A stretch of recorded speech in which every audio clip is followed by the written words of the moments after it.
Saudara, sebelum langkah-langkah perubahan diambil, organisasi perlu yakin dahulu bahwa perubahan memang perlu dilakukan, baik dalam rangka meningkatkan kemampuan organisasi maupun mempertahankan eksistensi, pertumbuhan, serta perkembangan organisasi selanjutnya. Untuk menuju ke arah ini, maka organisasi perlu mengetahui hal-hal apa saja yang dapat membawa organisasi menuju perubahan.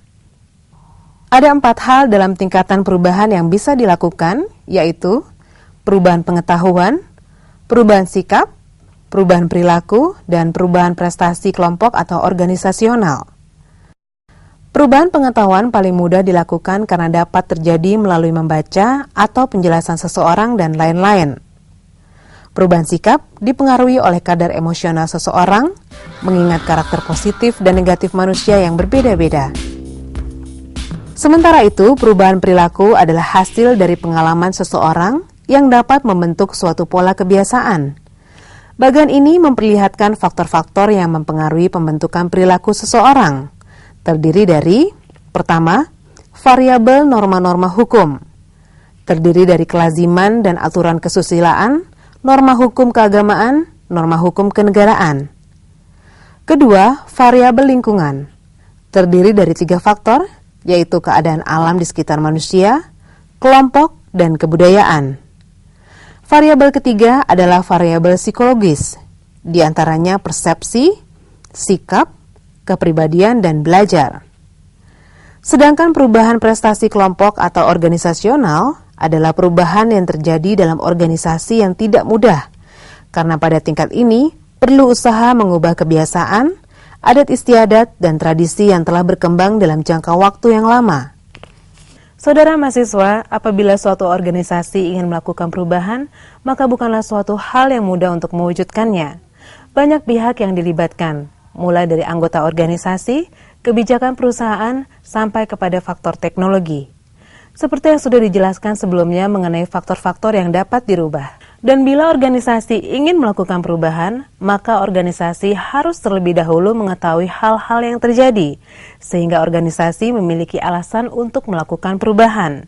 Cara yang ditempuh organisasi untuk melakukan hal ini biasanya kita kenal dengan istilah diagnosis organisasi. Dalam melakukan diagnosis organisasi, terdapat beberapa tingkatan diagnosis. Pertama, organisasi secara keseluruhan. Kedua, kelompok kerja. Dan ketiga adalah individu. Untuk melakukan diagnosis pada ketiga tingkatan ini, kita harus melihat 3 unsur dalam organisasi, yaitu input atau masukan, desain components atau komponen-komponen dalam organisasi, dan output.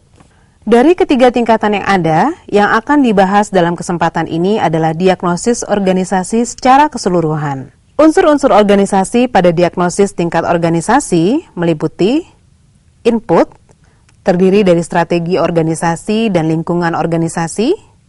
Design components, terdiri dari teknologi, struktur organisasi, sistem pengukuran, sumber daya manusia, dan budaya. Sedangkan output adalah kesesuaian antara input dan design components, sehingga output ini memperlihatkan hasil dari perubahan. Di antara ketiga komponen diagnosis dalam organisasi ini, unsur-unsur yang mendasari timbulnya masalah dalam organisasi adalah design components. Dan unsur-unsur dalam design komponen inilah yang nantinya akan dijadikan bahan analisis dalam proses diagnosis sehingga perubahan dapat dilaksanakan. Saudara, jika kita lihat dengan seksama, maka tampak bahwa desain komponen yang terdiri dari teknologi, struktur, sistem pengukuran, sumber daya manusia, dan budaya adalah faktor-faktor yang sangat penting yang secara langsung maupun tidak langsung berpengaruh pada organisasi. Saudara mahasiswa, demikianlah program pendidikan Universitas Terbuka untuk mata kuliah Manajemen Perubahan. Semoga bermanfaat bagi Anda, selamat belajar dan semoga sukses.